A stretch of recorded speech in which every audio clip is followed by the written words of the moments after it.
disappointing for the year, even though it reported a better profit than expected. Homebuilders rose following a strong report on sales of new homes. Treasury yields ticked higher in the bond market today. The Dow was down 171 points to close at 46,121. The Nasdaq lost 75 to 22,497.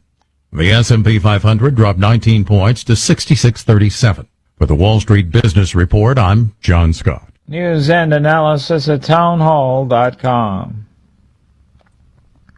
Bobby Kane. On Point Weather on 107 The Point. Here's tonight's forecast. We'll drop down to only 72 this evening as our low. It'll be cloudy. Tomorrow, muggy and warm, 91 the high, with more clouds than sunshine. There's a 30% chance we get some afternoon showers. Those rain chances increase to 50% on Friday, and we're a bit cooler. 85 is the high. The weekend starts wet on Saturday with rain and a high of 81, while on Sunday, 83 is our high, a 30% chance for more showers. I'm Cal Moss with your On Point local weather. WQXL Columbia, W264DF. Grills, outdoor kitchens, fireplaces. Summer sizzle starts with Bart. This is 107 The Point. This is The Point. Make the point. This is Sports Talk with Phil Kornblut and Chris Bergen. Sports Talk is heard across the state on radio affiliates of the Sports Talk Media Network and is streaming live on SportsTalkSC.com, as well as Twitter, Facebook, and YouTube. The South Carolina Education Lottery lucky number to call in is 888-898-2525. That's 888-898-2525. Now, here are Phil and Chris with tonight's edition of Sports Talk. All right, good evening, everybody. Welcome into Sports Talk Media Network on this Wednesday, very warm Wednesday across the state of South Carolina. Feels more like July out there than September, maybe more like August than September. But some nice, cool weather is heading our way, so looking forward to that maybe this weekend with some rain coming in as well. Got to keep an eye on that, seeing where some high school teams are already adjusting their schedules. Good to be back after being away for a couple of days. Thanks to everybody here for doing a phenomenal job doing what we do here on Sports Talk, and we'll pick it back up tonight. Looking forward to hearing from you at 888-898-2525, South Carolina Education Lottery lucky number. Any more comments that you have about the weekend or how to fix things with the Gamecocks Tigers, feel free to share your thoughts if you haven't done so this week. I know a bunch of you have. Again, that number, 888-898-2525, and our text line number is 803-900-4847, brought to you by Larry Lucas Insurance in Columbia and Lexington, 803-900-4847. Phil Kornblut and the plumber Josh Cohen back here in our studios in Columbia. Chris Bergen from the Berge Palace over in Sardis. And welcome in, sir. Thank you for 2 great days. And I imagine things were cooking on the show the last couple of nights with the way things went down for the Gamecocks and the Tigers over the weekend. I get the sense, and welcome back, but I get the sense the Gamecock and Tiger fans are not overly impressed by their football teams to this point. I got a feeling listening to folks comment the last couple of days here on the program that the 1-3 start for Clemson and the 2-2 start for South Carolina was not on anybody's bingo card. No, I think not. Not when you had the 2 front runners for the Heisman and the first 2 picks in the NFL draft. Think about all the hype that we read about and talked about and regurgitated through the summer, Mm-hmm. And it it was done with the best of intentions.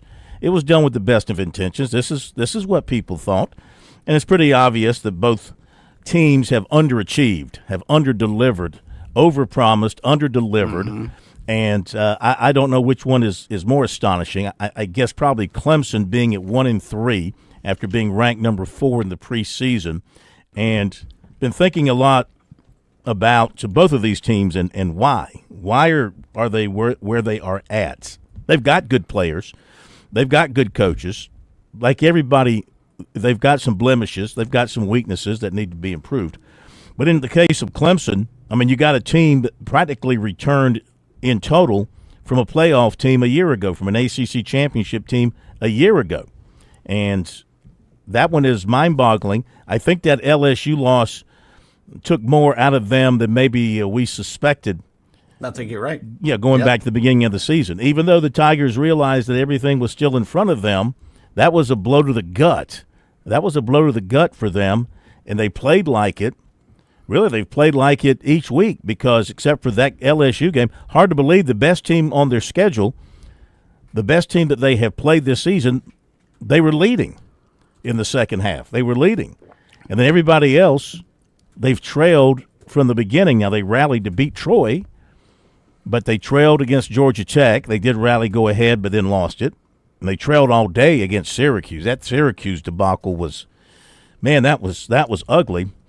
Meantime, it's gotten so bad in Columbia, Bergie, that apparently Shane Beamer's gone to reciting Bible phrases now at his press. You know, it's not going well when you start going biblical during your press conferences. Dabo Swinney, we expect that. Yeah. Well, we expect that from Dabo Swinney. That's just part of his everyday delivery, but not so much from Shane Beamer from the standpoint of him citing Bible verses. That's a first, I think. And, hey, if it makes him feel better, so be it. I mean, the Gamecocks have got their share of issues as well. And, I mean, you can look all over that team and see problems. Here is the thing that drives Gamecock fans crazy, or should, and that is they were good enough to have the lead going to the fourth quarter at Missouri. Yeah. As poorly as they played with all the penalties and all the sacks and the inability to tackle, the inability to get the running backs on the ground, et cetera, they go to the fourth quarter with the lead on the road in the SEC. I think that you sign up for that. You know, if you're not going to blow a team out, you sign up for having the lead and having a chance in the fourth quarter. They just got totally dominated in the fourth quarter. I think the Gamecocks, if I recall my post-game story, I think they had 19 yards in the fourth quarter. And Missouri had 140-something, I believe. So, I mean, you can't let that happen. You can't have that happen. I'm not going to say let because that sounds like you just stood to the side and let the other team do it. No, Missouri went out and did it to the Gamecocks. Their quarterback was outstanding. Their running back was fabulous. Their receivers were very good. Their offensive line blocked. And they just took it to the Gamecocks in the fourth quarter, and they couldn't respond. They couldn't get off the field. Missouri with the conversions and all. I'm not going to rehash it because I know you've done that for 2 days. I'm just trying to catch up here a little bit. So where we are right now, but here's what I think. South Carolina should beat Kentucky. You got a guy starting at quarterback at Kentucky who played some last year, but he hadn't played a whole lot. He's stepping in for a quarterback who's a little bit banged up and hasn't been all that great either. So you're catching Kentucky at a time where they're in transition at quarterback, and you're getting him at home. It's sold out, so the atmosphere should be delightful in Columbia. And South Carolina should play well. Play well. I'm not talking about anything else than just playing the game of football well. Cutting out the pre-snap penalties and not dropping potential catches and not letting running backs break through tackles. I read today on Gamecock Central, Wes Mitchell had a story. He had gone through some of the stats from one of the websites that does this stuff, and he had that the Gamecocks they had the Gamecocks, I think, with 15 on the running backs on the running back carries. There were like 32 carries by the Missouri running backs, and the Gamecocks had like 15 broken tackles against their defense. Sounds accurate. Yeah. One of them, like almost all of them on one play, where the guy scored the touchdown after running into about 6 Gamecocks, and they couldn't pull him down. But it's just a matter of going out. These guys are certainly capable, all right? And I'm not here trying to blow garnet smoke up anybody's rear end. These guys are certainly capable of going out and playing better football. They really are. And I don't know why they can't seem to do the little things correctly. Maybe they're pressing, maybe they're stressing. I don't know. They've got to play just cleaner football all around, and they're capable. But they have to beat Kentucky because Yeah. I'm going to call for them. I'm going to call October Red October for them because it could be bloody. If South Carolina doesn't find itself, October is going to be a bloody month for them because, I mean, the schedule is just non-forgiving.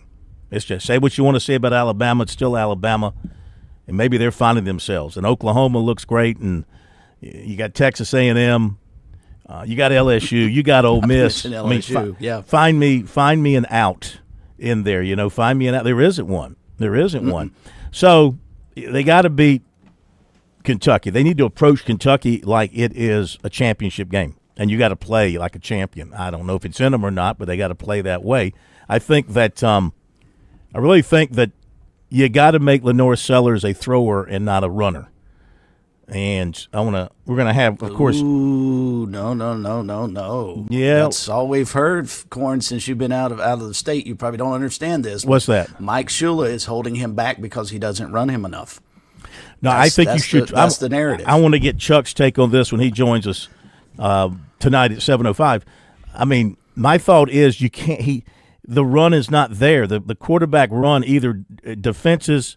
They have studied up and they've got their game plans, and they're stopping it with the kind of defenses they're playing. Or Lenoris doesn't want to run, and I think I'm not sure he wants to run. I'm not sure he's committed to cutting it loose like he did last season, in particular in the Clemson game. So if he's not committed to it and defenses are ready for it, do something else. Yeah. And he's got a terrific arm, and he's got good enough receivers. Now you got to block. You can't have a running back try to cut a guy's legs out from under him and the guy just jump over him and go in and sack the quarterback for a 13-yard loss. Was pitiful. When you're on the 2-yard line. Was pitiful. You can't have that happen. But I'm saying make him a passer then. Throw the ball 40 times a game. Let him run. Look at Lamar Jackson. I mean, I don't know how many predetermined runs the Ravens call. I didn't see a whole lot in their game Monday night. I saw Lamar Jackson dropping back, and then when the coverage was so good, and Detroit's coverage was incredibly good because they sacked him how many times. But when he had the opportunity, at that point he would take off and run and use his running skills that way. And a lot of times, if they're playing man, you're going to find great running room. That's what I would do.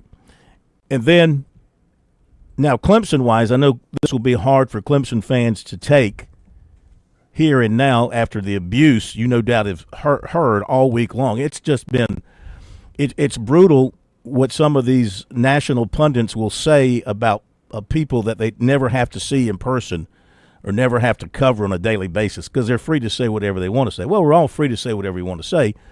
But some won't say it if they have to face that person in person, if you know what I mean. Oh, yeah, no doubt. Absolutely.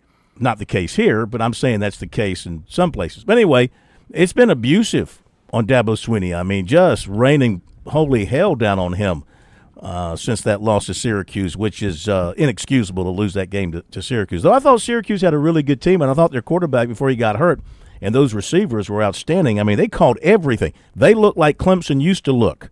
Mm-hmm. That was the Clemson of old playing in that – the orange of Clemson was in the orange of the orange. Because and Clemson's lucky from a morale standpoint that, and I hate to say it's lucky when Angeli got hurt, but if he stays and completes that game, Syracuse may score 50 points on Clemson's defense. Absolutely. They could not stop them. They look that good. But what I was going to say is this. You're going to be okay this year. You're not going to reach what you wanted to reach, but you've got 2 games at home that you can treat as playoff games, SMU and Florida State. Now, you're going to go beat North Carolina, all right? You're going to go beat North Carolina, okay? The only reason to go to that game is to see Belichick's girlfriend in person. That's really about the only reason. You agree with that, Plummer? Yeah, Plummer likes that. Huh? He's smiling. Yeah. Go see Jordan Hudson up close. Yes, sir. You like that, huh, Plummer? Actually, can I cover that game? Well, you want to? There we go. Yeah, I'll go up there. Yeah. So anyway, you beat North Carolina, all right. You kind of get your mojo back. I mean, they're going to the ACC part of their schedule now. After Syracuse was ACC, obviously, but they could win. They could run the table in their ACC schedule, I would say, except SMU and Florida State, will be very, very tough games. Maybe Duke, because Duke's got a quarterback, and they can rise up and do some things. They've done that, but I still say they can be 8-3 when they come to Columbia, with a chance to get back to 9 wins. And I really think that's doable for this Clemson team because it's the same team you had last year. It's the same team. I mean, it really is. With, Will Helt is new. And he's been their best defensive player. Yeah, but your linebackers were there last year. Your secondary was there last year. Your offensive linemen were there last year. Your defensive guys were there. It's the same team. So I would say that, and this is the other thing I would say, the same loudmouths who were dropping all this stuff on Sweeney and suggesting the game's passed him by and he's got the big buyout and he got to do this. Those are the same clowns who are harping about Brent Venables same time last year. Oh, he can't coach. He's a defensive coach. He's got a terrible offense. He's never going to get it going in Oklahoma. Blah, blah, blah, blah, blah. And look where he is today. Now, he's lost his quarterback for a few weeks. We'll see how things – of course, they do have a backup quarterback who's a highly recruited guy, kid named Hawkins. So they do have a quarterback waiting in the wings who's very, very talented and highly regarded. We'll see how this impacts Oklahoma. This might, in fact, impact the game when they come to Columbia, or Mateer might be back and ready to go. We'll have to wait and see. But my point is, the same people who were saying that Venables was finished at Oklahoma are the same ones who say that Sweeney is done at Clemson. All they do is look for the nearest fire that they can throw more logs on. And then when the fire goes out and everything is back to normal, they move on to something else. So Clemson is going to rebound. I have no doubt about it. They're too good. They got too much talent. They're going to rebound. They're going to win some games here, and they're going to look at SMU and Florida State like playoff games. And that's going to be their scalps. If they can get those teams and finish up with these with the rest of the regular season, then come to Columbia, all right, then game on. And South Carolina, we'll see how they are come that game in November because they got such a tough schedule. That's why they've got to beat Kentucky. And then they've got to – I mean, if they don't raise their level of play, October is going to be – like I said, it's going to be Red October for the Gamecocks. It'll be a bloody month if they don't up the performance quite a bit. All right. Now, tonight, we've had the announcement today of the rosters for the Touchstone Energy Cooperatives Bowl in December in Myrtle Beach. We've got the two head coaches coming up after the bottom of the hour break. We'll be talking to them about their respective teams. Then at 7:05, it will be Chuck and Ellis, another edition of Chalk Talk. We'll get their thoughts on what we're talking about here. And we'll hear from the offensive coordinators at both places. As today, Mike Shula talked at South Carolina, and Garrett Riley talked yesterday at Clemson. So we'll have some of that for you as well as they try to explain the unexplainable. Try to explain, S-P-L-A-I-N, why their offenses just aren't getting it done. And we'll be back. Has your credit seen better days? At Founders Federal Credit Union, we get it. Life happens. That's why we offer personal and auto loans that help you move forward. With flexible terms and a team that sees more than just a number. You don't need perfect credit to start your next chapter. Visit foundersfcu.com or a local office today. Founders, helping you do life on your terms. Membership qualification required. Terms and conditions apply. This is Perry Orth, former South Carolina quarterback. On the field, my job was simple. Read the defense, protect the ball, and give my team the best chance to win. Off the field, at Moultrie Insurance, our job is no different. Help protect your business from the risks that you don't see coming, so you can focus on moving the ball forward. Just like a good quarterback, we anticipate challenges, call the right plays, and keep you protected. Trust Moultrie Insurance to cover your blind side and keep your business in the game. Visit MoultrieINS.com today. South Carolina's taste buds have spoken, and they're asking for beef. There are more than 7,800 farms raising cattle from pasture to plate in the Palmetto State. So whether it's steaks on the grill before the big game, sirloin medallions plated for date night, or burgers with a family, make sure beef is a part of your playbook this football season. Smoked, grilled, and slow roasted. Find the best way to enjoy your beef at sccattle.org. Beef. It's what's for dinner in South Carolina. Funded by the South Carolina Beef Council, part of the Beef Checkoff program. You've put in the work for your education. The extra early, extra late, extra work. That's because you understand education opens doors to better pay, better opportunities, and a better you.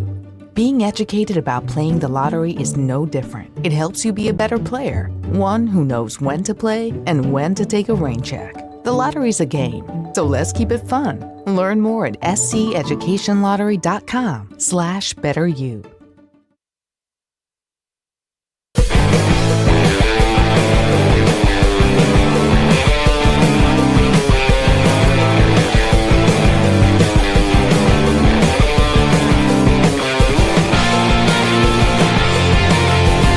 All right, always a big night on Sports Talk when we bring you the rosters for the Touchstone Energy Cooperatives Bowl. That will be in December in Myrtle Beach. So let's run through the rosters. For the North team, by position, they have athletes Jaden Johnson of Ware Shoals and Zion Pierce of Lamar. Defensive backs Ant Atkins of Christ Church, Azel Benag of AC Flora, Jarrell Turner of Richland Northeast, Gavin Forrester of Blue Ridge, Chris Boyd of Clinton, Imari Nance of TL Hanna, Caleb Simpkins of Strom Thurman. Defensive linemen, Zay Meadows Dorman, Miles Wilson South Point, Mike Foster Indian Land, Kamari Turner Chapman, Brendan Carson of Spartanburg, Kylan Dixon of Belton Honeypath. Kicker, Brock Franklin of Lawrence. Linebackers, Zion Ratchford of Gaffney, Jalen Anderson of Belton Honeypath, Deontay Phillips of Strom Thurman, Christian Foster of Emerald, Asher Littlejohn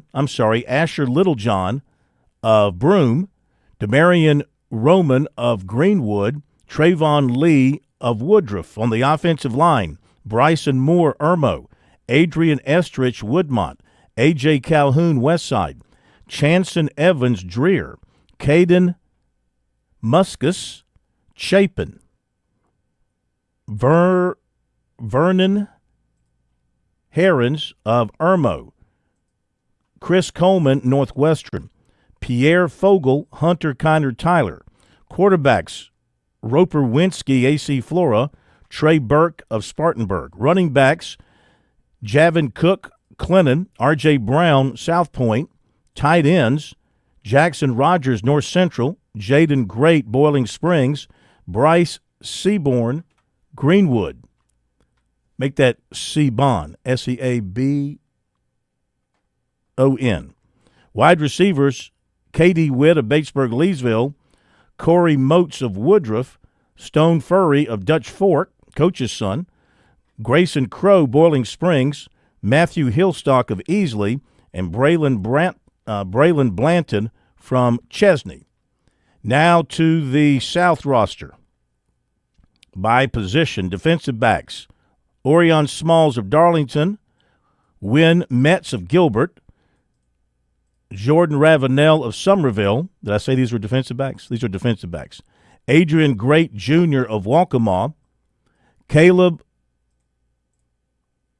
Geronimi of White Knoll, Jalen Singletary of Hampton County, and that's defensive backs. Defensive lineman, Chris Price of Hartsville, Sawyer Arnold of Oceanside Collegiate, Demarie Thurman of Loris, Michael Bennett of Cross, Mike Jones of Oceanside Collegiate, Dylan White of Greensea Floyds, Davion McInnes of North Augusta, kicker punter C.J. Falatico from Philip Simmons.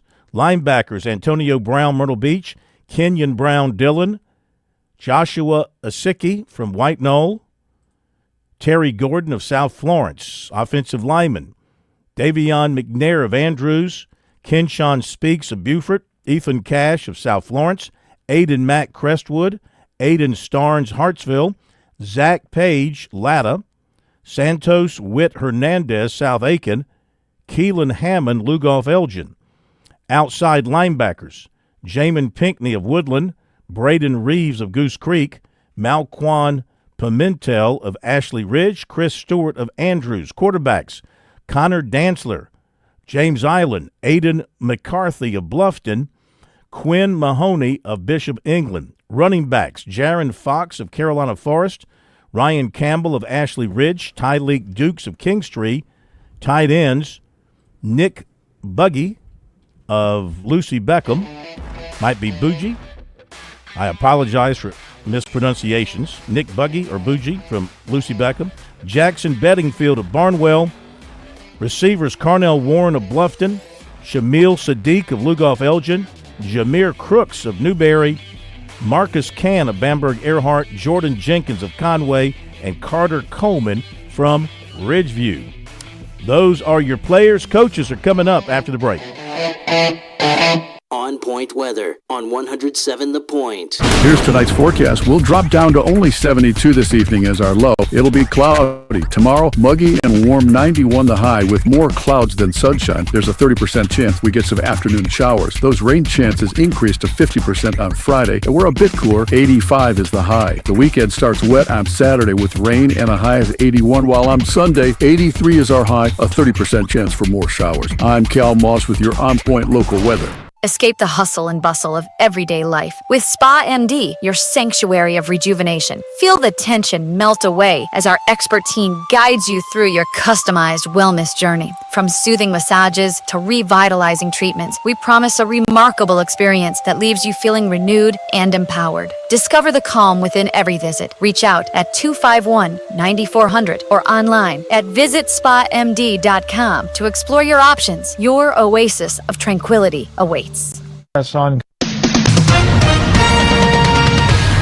with SRN News, I'm Keith Peters in Washington. A new report finds the Department of Government Efficiency's remaking of the federal workforce has battered the Washington job market and put more households in the metropolitan area in financial distress.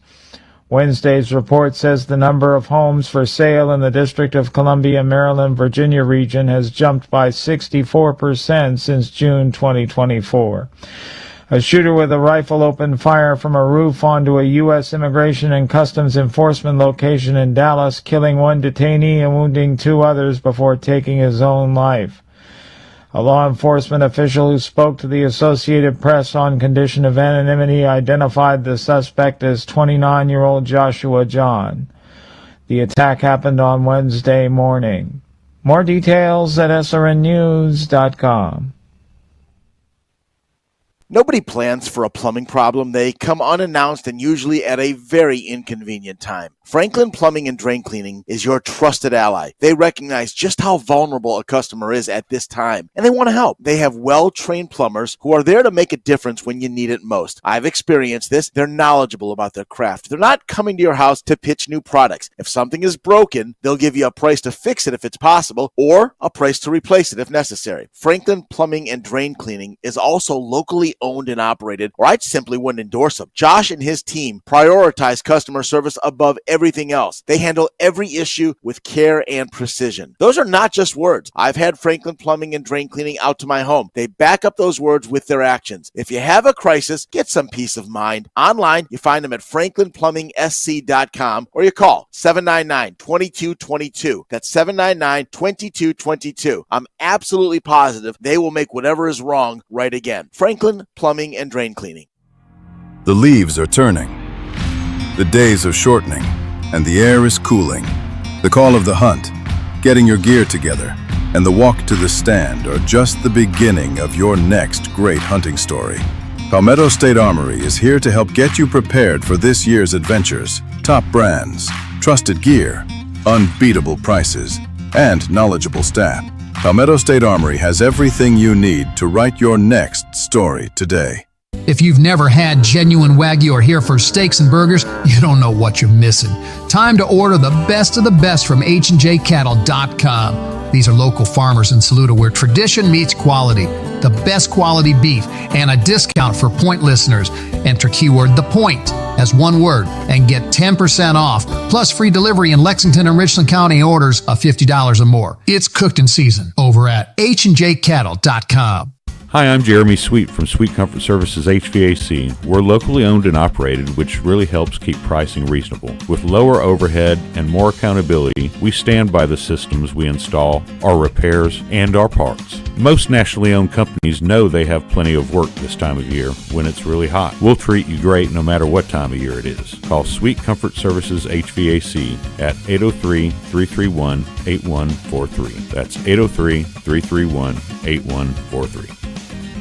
This fall, discover a place where friendly faces greet you at the door. McCoy's Hardware of Lexington, Greg Lynette, and their welcoming team make every visit a breeze with expert advice and genuine hometown care. No more endless aisles or big box blues, just quality products and people who want to know your name. For every project, big or small, find what you need and a neighborly smile at 2028 Augusta Highway. Shop local. Shop happy. McCoy's Hardware of Lexington.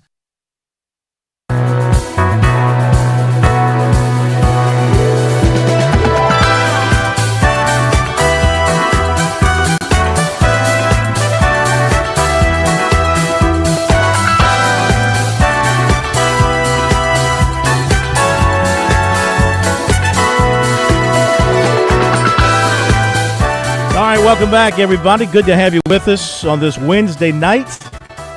From here in the capital city, Phil Kornblut and the plumber, Josh Cohen. Chris Bergen joining us from wild and wonderful Sardis from the Berge Palace. All right, good to have everybody with us once again. Always a special night, the night that we get the rosters of the Touchstone Energy Cooperatives Bowl. Some of the best players in South Carolina have been selected by two of the best coaches and coaching staffs in South Carolina. This is not something that they just sat down a few weeks ago and started thinking about. They've been working on this since they were appointed. So it's a nonstop year-round endeavor to put everything together. So we congratulate those players and their coaches and the coaching staffs for the North and the South. Let's welcome in the two head coaches from the North, Coach John Boggs from Blue Ridge, and from the South, Coach Brian Smith from Barnwell. Coach Boggs, good evening. How are you? I'm great, Phil. How are you? We're terrific. Thank you for joining us. Coach Smith, good evening, sir. How are you? Great night, Phil. Just had dinner with our seniors, celebrating senior night this week, and just ready to talk some ball with you guys.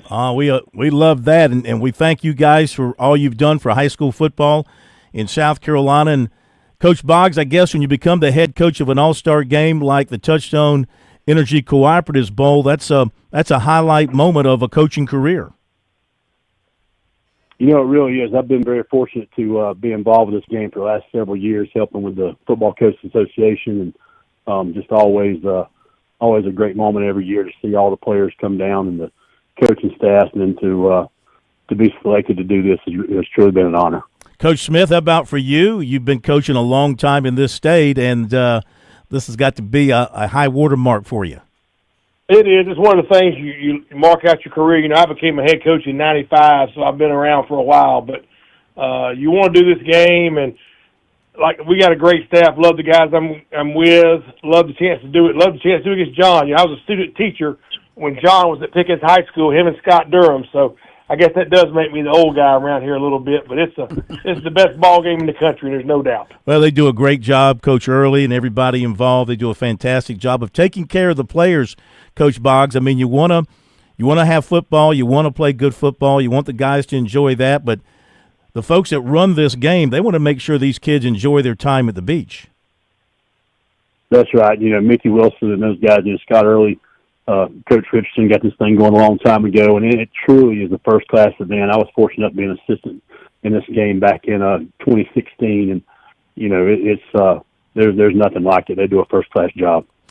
So you know, a lot of things have changed over the years, guys. If you guys have been coaching high school football in South Carolina, the whole approach to things changing over the years.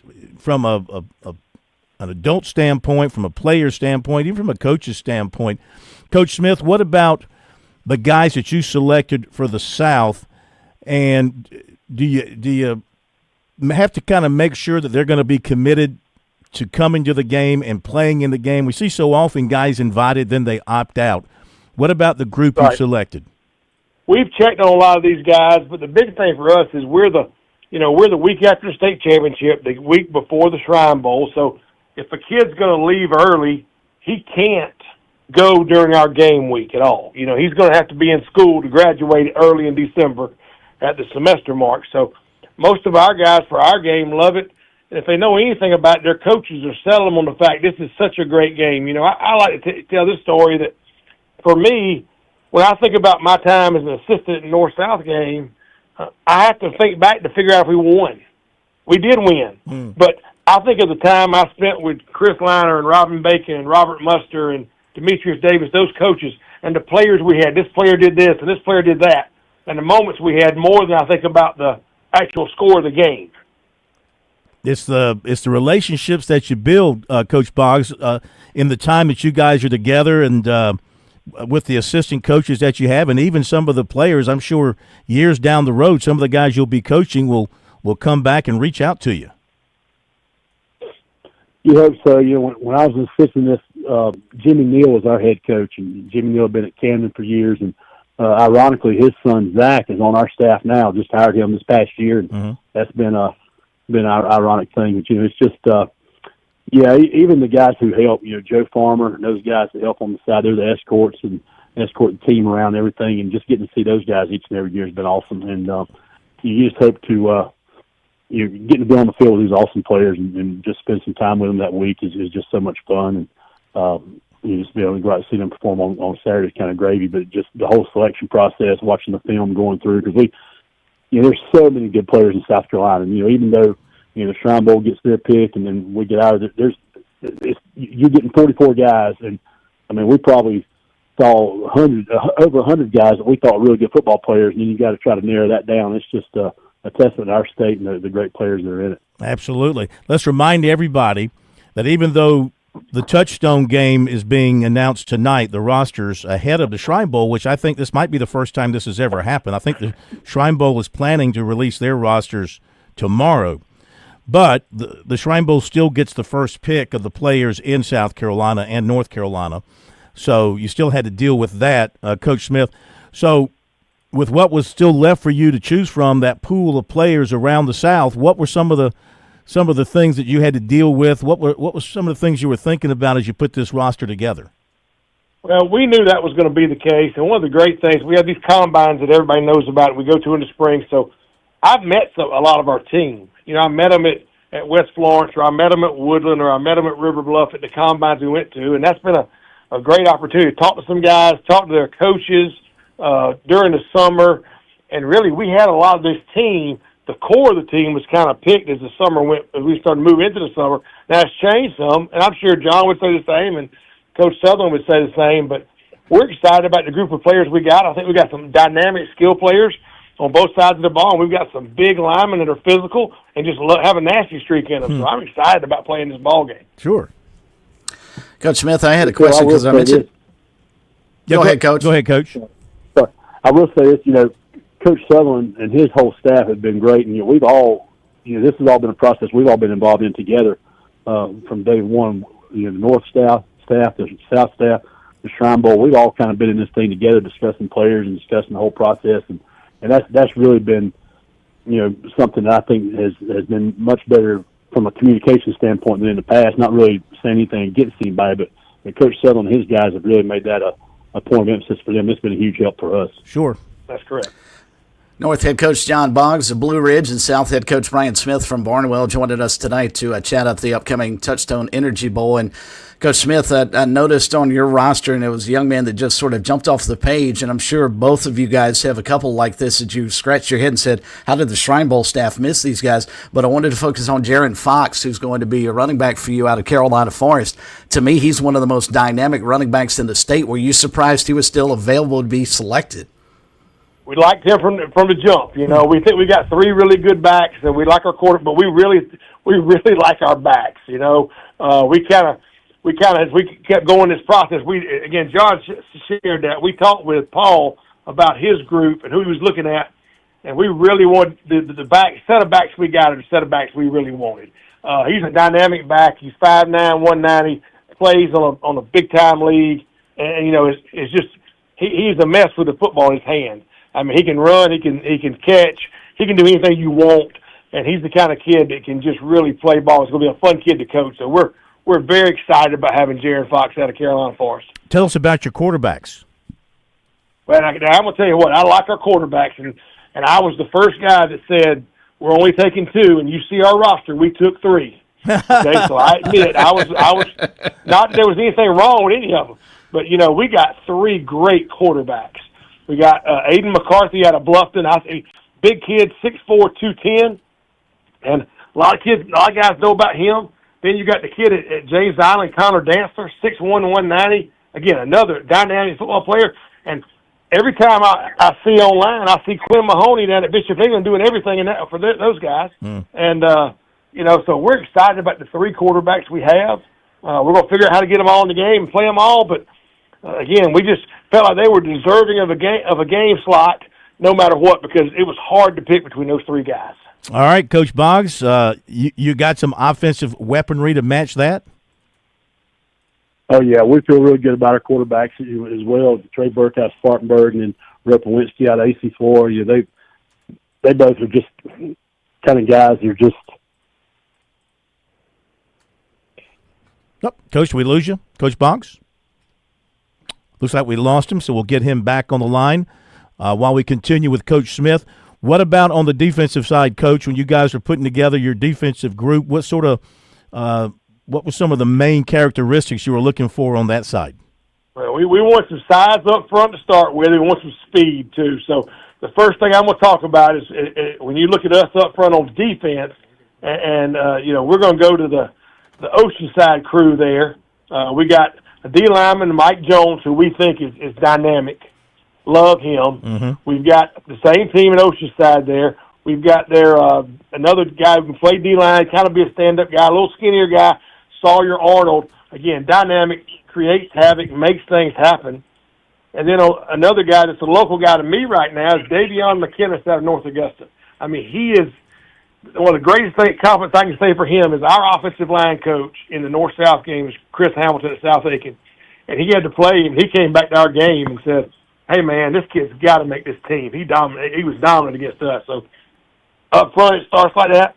And then the flip side of it, we go to some DB guys. You know, we felt really lucky because this kid, I think, Shrine Bowl worthy. A lot of them are, but his coach is in our game, Adrian Great down at Waccamaw. The DB. Yeah. I really think he's got a chance. And we really like an outside linebacker out of Woodland named Jamin Pinckney. Again, another kid that maybe some people don't know who he is, but I know in 2A you know who he is. And then in my region, Jalen Singletary, another DB, can play corner, can run the ball, can play outside backer. Jalen Singletary out of Hampton County, who I've seen up close for the last couple of years. And I'm talking about another phenomenal football player. Yeah. Coach Boggs is back with us, so we'll let you take the floor and tell us about your quarterback, some of your offensive weaponry, and then what were you looking for on defense? Yeah, Trey Burke from Spartanburg, dynamic quarterback, and kind of do a little bit of everything. Very good student, can make all the throws. Roper Winsky, just a competitor. He can spin it. He can move around. He can throw the ball all over the place. Really excited about him. We're like KD Witt out of Batesburg-Leesville. He's a guy that can kind of just make things happen as a return guy, as a receiver, as a back. You kind of do everything guy. On the defensive side, gosh, there's so many guys. I'm going to sit here and name 3 or 4 and then leave somebody out because there's just, the Boyd, Chris Boyd out of Clinton. He's a thumper. I mean, he comes downhill and he hits people, and he's a safety for us. And then you got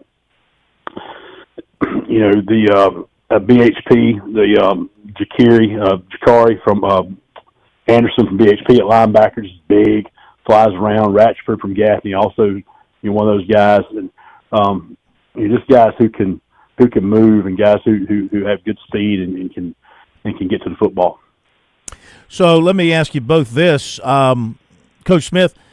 This is the latter part of September, so these guys still have a lot of high school football left to be played.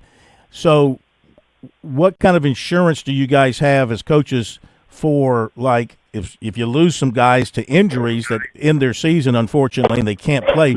Do you have another list of reserves that you can turn to bring up if this were to happen with some of these guys? Yeah, we do. And the way we attacked this group was when we took names in and we started out seeing kids early at the combines, and we started our list. I think our list started in like March. We had a Google Drive document we put together by position with players and schools on it.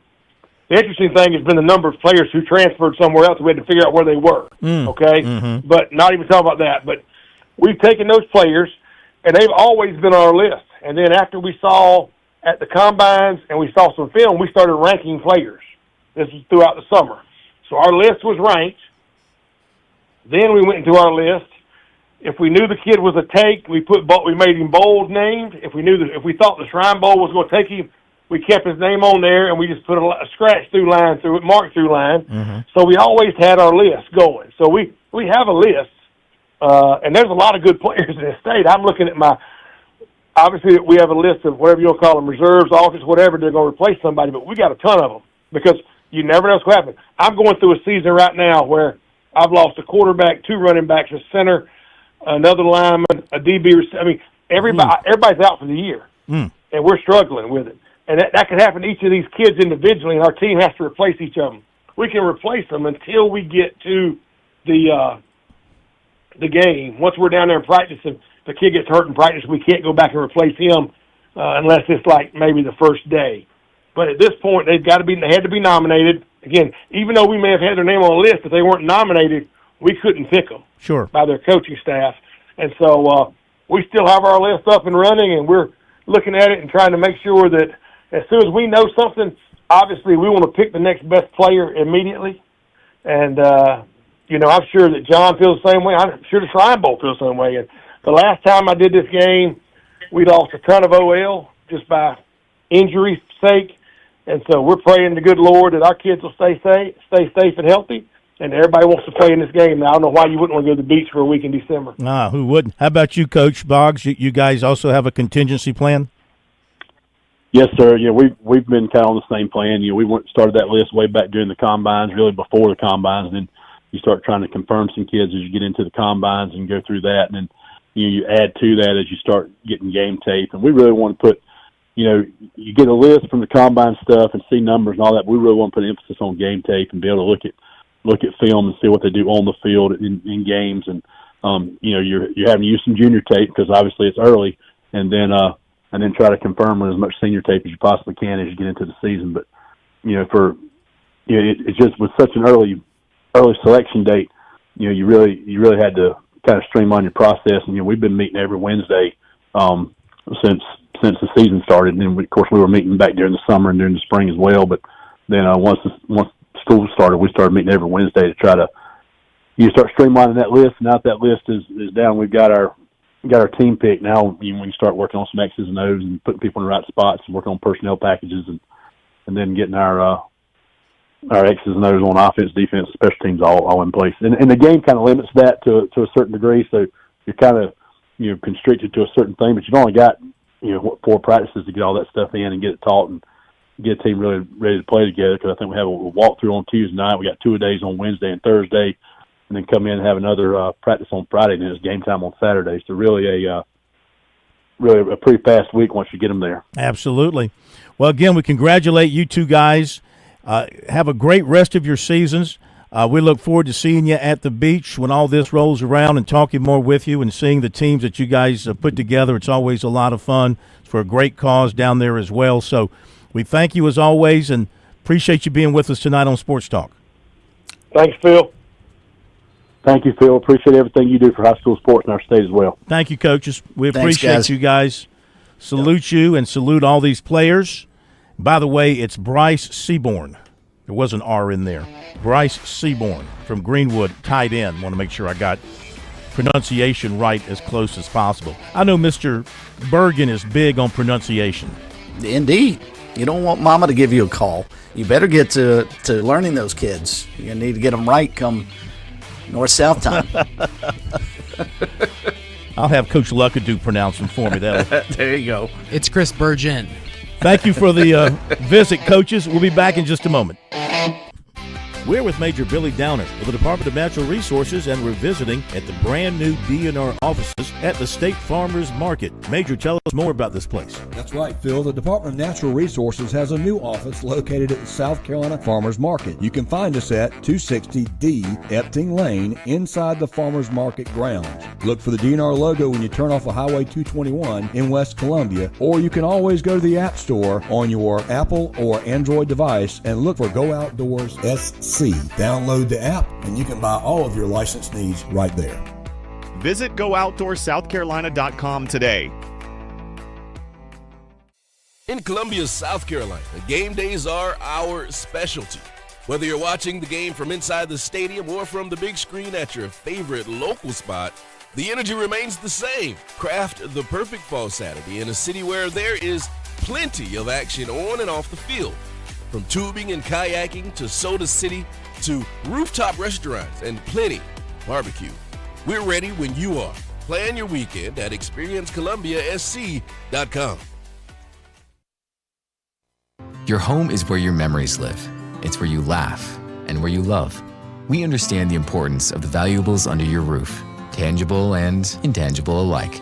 So no matter what's around the corner, we'll be there, offering you and your family the support that's made Farm Bureau Insurance a trusted name for nearly 70 years. You deserve more. You deserve a promise. Learn more at scfbins.com. Call me, Alex Satterfield, at 803-749-9171 for all of your Midlands insurance needs. One lottery ticket makes a big difference for our state students. And when I say big, I mean bigger than jackpot big. Since 2002, South Carolina students have benefited from more than $6 billion in lottery-funded scholarships and grants, including the Life, Hope, and Palmetto Fellow Scholarships. With every lottery play, you're supporting our students, and that adds up in a big way. That's why education is our middle name. Learn more at sceducationlottery.com/betteryou.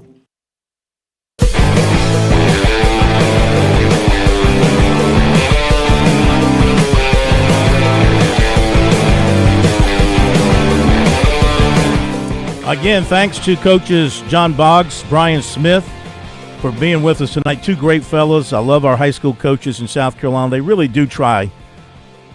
They really do try to do it right.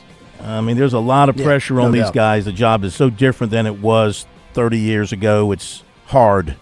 It's hard. It really is hard. I mean, you're a teacher. You're a parent. You're a consultant. You're so many different things as a coach. Then you got all the other pressures of the job. You know, I salute them. I salute anybody who does it because it's not easy. Salute anybody that does it. All right, I need to take a phone call. I haven't taken a phone call all week. How about you?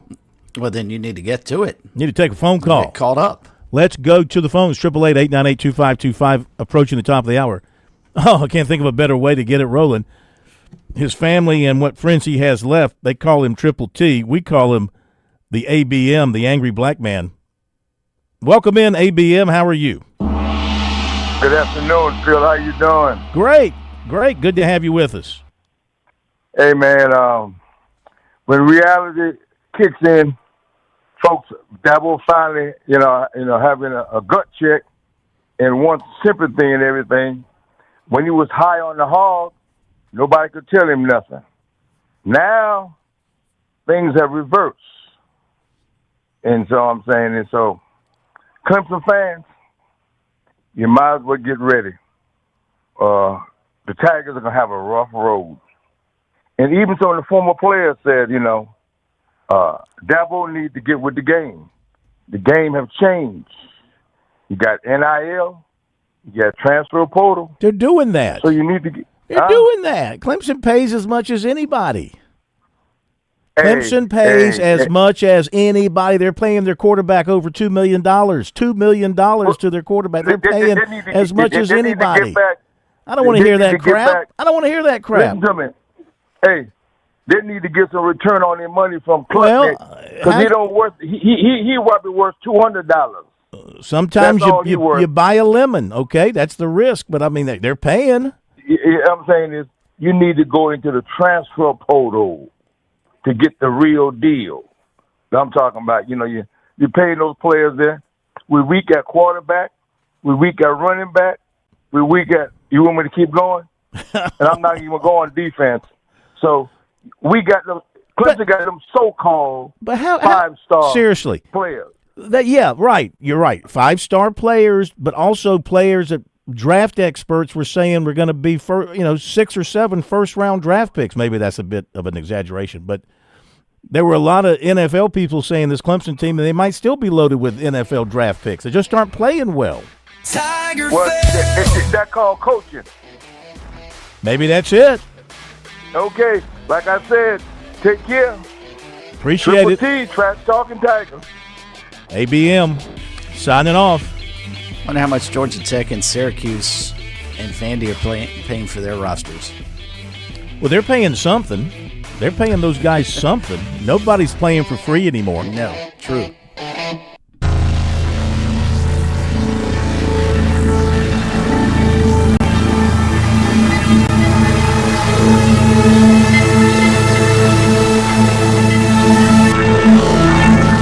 WQXL Columbia, W264DF. Grills, outdoor kitchens, fireplaces. Summer sizzle starts with Bart. This is 107 The Point. News this hour from Town Hall. I'm Keith Peters in Washington. At least one detainee is dead and 2 others wounded after a sniper shot at an ICE facility in Dallas Wednesday morning. FBI Special Agent Joe Rothrock said at a morning news conference that the shooting is considered a targeted attack based on evidence found at the scene. The rounds that were found near the suspected shooter contain messages that are anti-ICE in nature. Again, this is just the most recent example of this type of attack. This will be a whole of government response. There will be no resource not utilized to bring all those individuals who are responsible to bring them to justice and to hold them accountable. Authorities say no ICE agents were injured and the surviving detainees were in critical condition. Rebecca Heinrichs with the Hudson Institute says in its tough speech at the United Nations yesterday, President Trump did a good job of emphasizing the difference between good intentions and good outcomes. So he talked about how the UN is supposed to be an organization to promote peace, but it really has not been the UN that has done that. It's been the actions of sovereign nations and really President Trump sort of pressuring countries that have conflicts to get to a peaceful solution. Heinrichs was interviewed by the Salem Radio Network. A new report finds the Department of Government Efficiency's remaking of the federal workforce has battered the Washington job market and put more households in the metropolitan area in financial distress. Wednesday's report says the number of homes for sale in the District of Columbia, Maryland, Virginia region has jumped by 64% since June of 2024. On Wall Street, the Dow down by 171 points. More at townhall.com. The Federal Reserve just cut interest rates, and that could be big news for the price of physical gold and silver. That's why Advantage Gold invites you to call 800-741-GOLD. Call now and you'll get your free gold and silver information kit, and you could qualify for up to $10,000 in free gold and silver with your IRA or 401k rollover. Advantage Gold has been ranked the #1 gold company in America for the last 10 years, and with the U.S. dollar facing serious devaluation, now is the time to act. We've partnered with former IMF chief economist Kenneth Rogoff, and when you call 800-741-GOLD, you'll also receive his best-selling book, Our Dollar, Your Problem, absolutely free. Gold and silver are real, tangible assets that have protected wealth for centuries. Advantage Gold helps you move your IRA or 401k into physical precious metals, tax-free and penalty-free. Consult your financial advisor before investing. Call 800-741-4653 now. That's 800-741-GOLD. Evidence suggests that Iran is rearming. Correspondent Charles de Ledesma reports. According to satellite images, Tehran has begun rebuilding missile sites targeted by Israel during its 12-day war in June.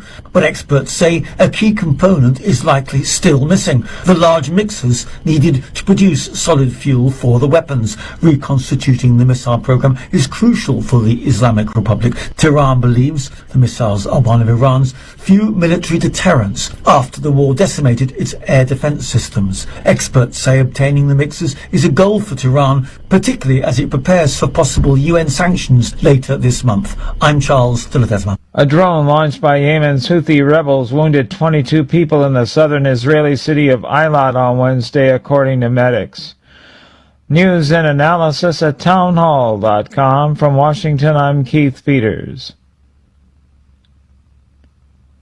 A Democrat. On Point weather on 107 The Point. Here's tonight's forecast. We'll drop down to only 72 this evening as our low. It'll be cloudy. Tomorrow, muggy and warm, 91 the high, with more clouds than sunshine. There's a 30% chance we get some afternoon showers. Those rain chances increase to 50% on Friday, and we're a bit cooler. 85 is the high. The weekend starts wet on Saturday with rain and a high of 81, while on Sunday, 83 is our high, a 30% chance for more showers. I'm Cal Moss with your On Point local weather. WQXL Columbia, W264DF. Grills, outdoor kitchens, fireplaces. Summer sizzle starts with Bart. This is 107 The Point. This is The Point. Make the point. Welcome back to Sports Talk on the Sports Talk Media Network.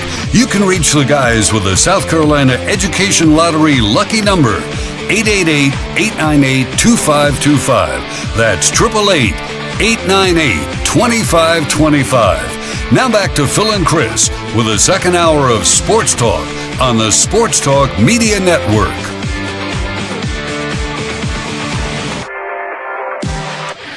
Okay, good to have you back with us here on Sports Talk Media Network on this very busy Wednesday night. We just went through everything with the Touchstone Energy Cooperatives Bowl, with the rosters and the two head coaches. If you missed anything in the first hour, everything will be up on our website later on at SportsTalkSC.com, also on our podcast page at SoundCloud and also at Spotify. Those are places to go to get that stuff.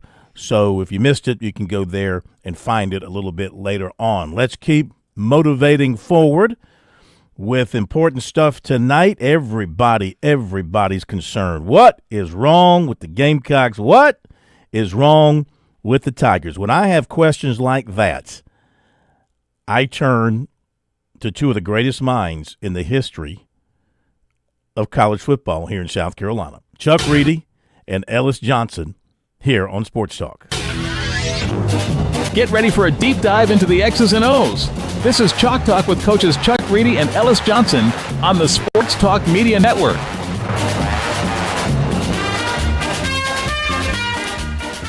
You want answers? You want the truth? These guys can handle the truth.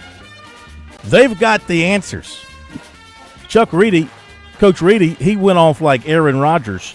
He went up to Alaska for 2 weeks and sat in an igloo trying to figure it out. And Coach Johnson just stayed at his plush condo up there in beautiful Central trying to figure it all out.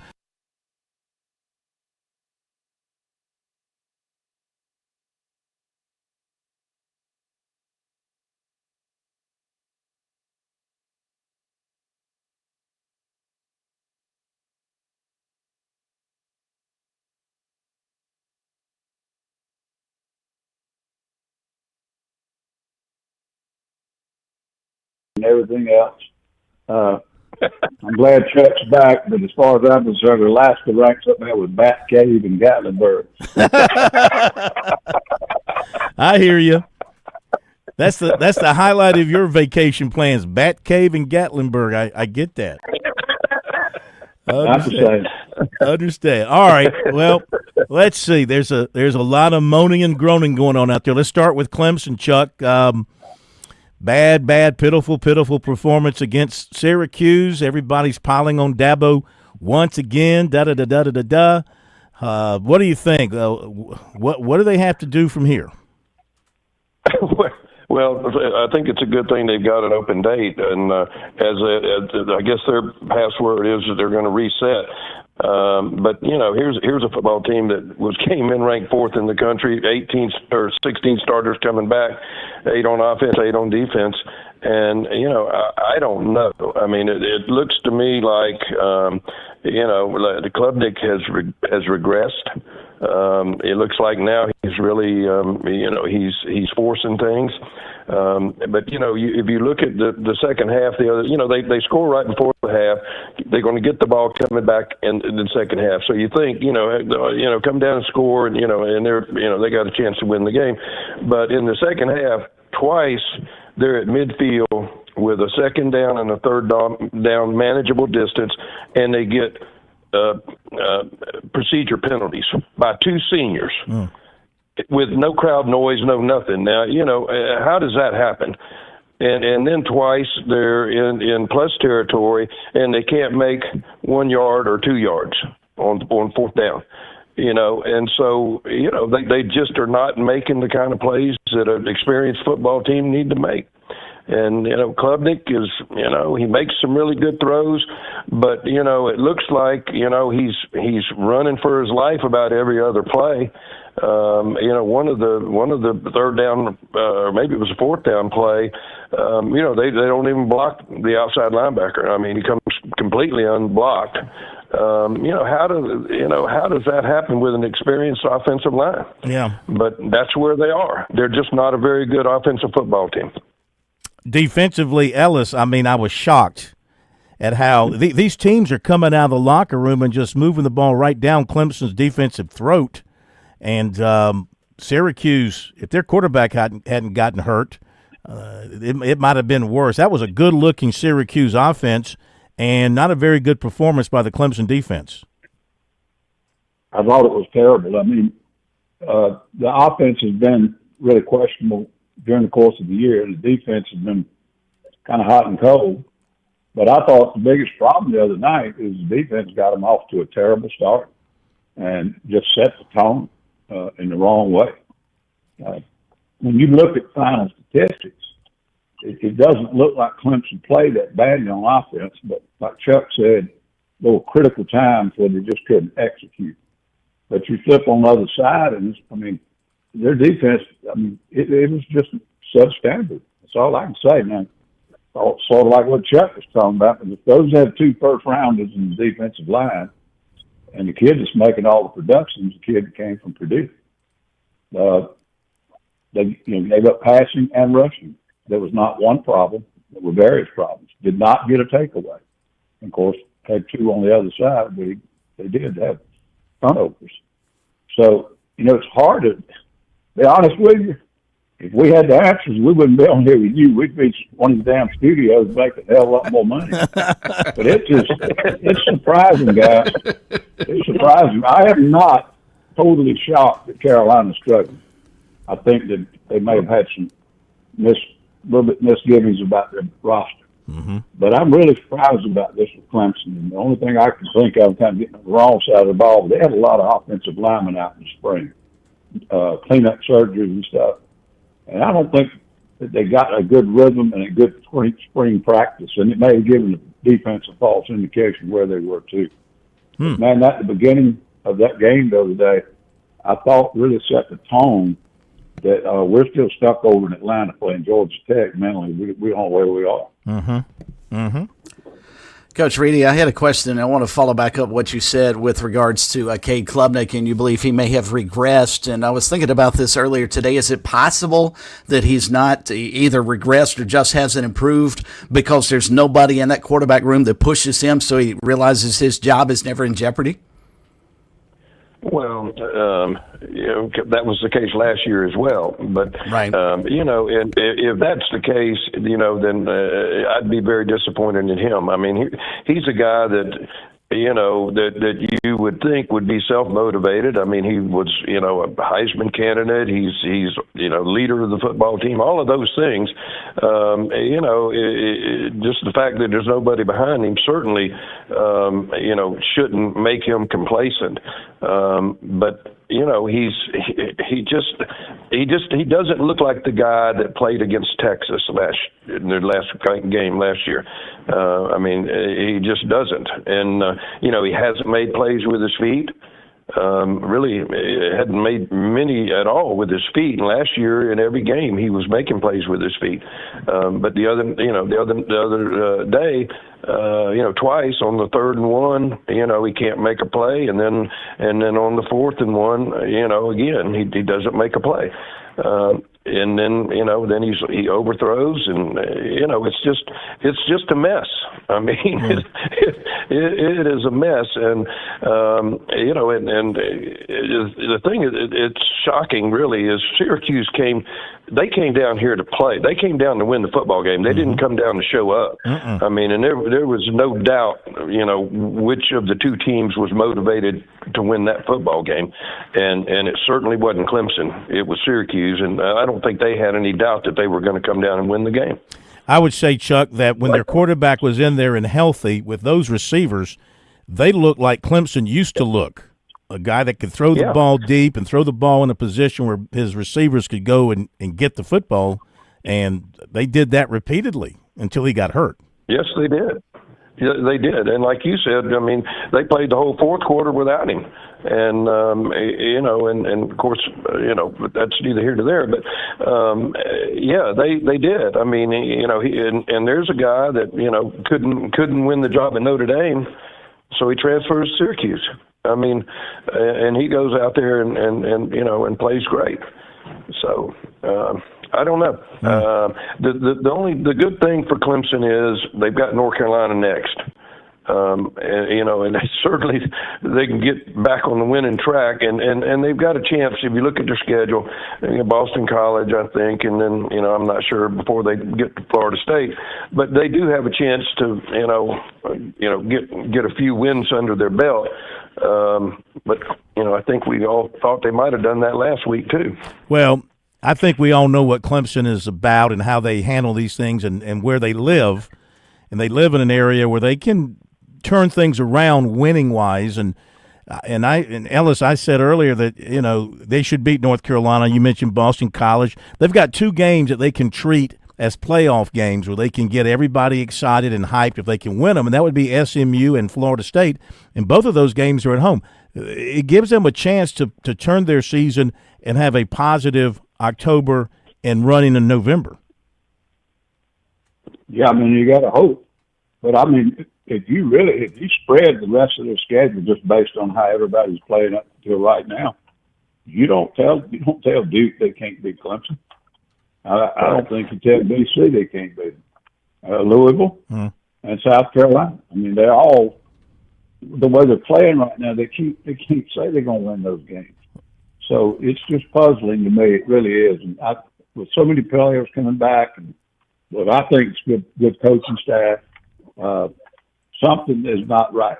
And it's just even like you had the onside kick after the first touchdown run. I mean, it just like, how in the hell can you not even react to that? Little things like that, and so I know they're just as probably befuddled as we are because they've worked hard and they know they've recruited well and they've got some players out there, but it is what it is. Same players that got them to a playoff last year. It is astonishing.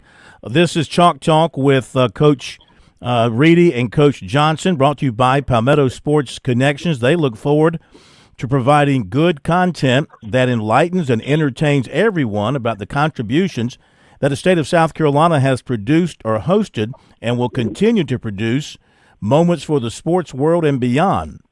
It has been done through its people, venues, schools, and professional teams. Coach Reedy, Coach Johnson, great examples of the mission of Palmetto Sports Connections by their lives that they have lived and continue as they join us here on Sports Talk every Tuesday night. So a salute to them and a salute to Palmetto Sports Connections. Okay, let's turn our attention to South Carolina. Chuck, It's gotten so bad for Beamer, he's starting to recite biblical passages. I think did you ever do that back in the day? Like maybe on a bad day at Baylor, did you bring up something? Well, maybe Job, maybe something from Job. I don't know. There were times I would like to have done it for sure, but I don't think I did. But no, it's Ellis nailed it. South Carolina was way overrated from the beginning. And it was all because of Lenore Sellers. If you looked at their roster on offense, they don't have quality players really anywhere on their offensive roster. The running backs are very average. The offensive line is very, very average at best. And then they've got a bunch of young receivers that may be talented, but they're not very good players right now. And when you rush for -9 yards, well, offensively they're at the bottom. They're at the bottom of just about every statistic nationally. They're almost at the bottom. And it's again, I think they were rated high because of Sellers, and we can talk about where he is. I mean, he's rushed for 17 yards in 4 games. I mean, he doesn't even look like the same guy that played against Clemson last year. So you wonder what's going on there. But and the difference between them and Clemson, you're going to have a hard time finding 6 wins on their schedule. Mm-hmm. Unless something drastic happens. I mean, because there aren't 6 wins that you can count on right now for sure. Ellis, I'm calling for the Gamecocks Red October, because, I mean, it's a chance to be a bloody October for South Carolina with that schedule. I mean, they should get Kentucky this weekend at home. I would think they would, but then it's devilish. What did you see defensively, the issues that they had with trying to tackle Missouri and some of the breakdowns that they had on that side of the ball? The first thing, you got to give Missouri a lot of credit. They're a really good football team, and that running back they got might be as good as there is in the league. So that's part of it. But I think things have just kind of caught up with them. They've played hard on defense every game. I think they've got good overall team speed. I think you can tell they lost a lot of older, experienced, talented kids from that defense last year. And so they just didn't lose skill. They lost leadership. And they're fighting, and they're playing hard. But I don't, other than the edge player, Stewart, maybe one of the safeties, I don't see a dude over there that makes big plays and turns ball games around. And they certainly don't have 5 or 6. So it's just kind of, they're playing great effort trying to hang in there. But the results the other night when they got up against a really good football team was ugly. Yeah. And the week before they played a damn good football team on offense, not a great one. But they know what the system is and know how to run it. And it wasn't good for them either. So, I hope they can get one against Kentucky at home and then, somehow get a little confidence in the open day. But LSU's better than they were last year, I think. I know they're better defensively. Oklahoma's playing a hell of a lot better. Alabama's playing more consistently. Ole Miss is playing damn good. I mean, it's getting harder and harder. And I just think that reality's sort of setting in. And, they just don't have the playmakers out there that can take over a game against a real good football team. So, Chuck, I don't know anything, of course. I really don't. I'm just like anybody else throwing ideas out there. But, I mean, I look at the South Carolina offense, and you pointed out the rushing yardage by Lenore Sellers. Why not just, like, if they haven't scrapped it already, go ahead and scrap the idea of him having running plays called for him. It doesn't appear to me that he wants to run the football like he did. No. So that's part of you have to be kind of dedicated to wanting to run the football. Why not just make him a passer? Can you make him a passer and run play action and try to maybe hope you get a little bit of running game going with your running backs, and then you can make him a passer? And do they have receivers that can be effective in that manner? Well, I don't. I think that, and I know they've denied this, but I think that I said this after the first game, that they have tried to make him a pocket passer, and I don't think that that's his forte. I mean, he's a guy that is really good when he can improvise. And he doesn't look like, and you hit the nail on the head, and it doesn't look like he wants to run. Now, you know what? If I'm a guy and I'm reading that I'm the first draft pick and I'm gonna be drafted in the first round and I'm all there, maybe I wouldn't want to run either. I mean, and I'm not saying that's the case.